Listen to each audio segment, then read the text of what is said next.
آخر میں قربانی کے متعلق مسئلہ سماعت فرمائیں کہ قربانی کس پر واجب ہے۔ قربانی ہر اس مسلمان عاقل بالغ مقیم مرد عورت پر واجب ہوتی ہے جس کی ملک میں قربانی کے دنوں میں 7.5 تولہ سونا یا 52.5 تولہ چاندی یا چاندی کی قیمت کے بقدر مال موجود ہو جو اس کی حاجات اصلیہ یعنی زندگی گزارنے کے ضروری اسباب سے زائد ہو اور قرض سے فارغ ہو، ایسے شخص پر قربانی واجب ہوتی ہے۔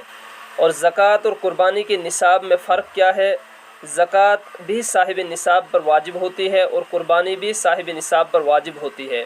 مگر دونوں کے درمیان میں فرق یہ ہے کہ زکوٰۃ کے واجب ہونے کے لیے نصاب پر سال کا گزرنا شرط ہے، جب تک سال پورا نہ ہوگا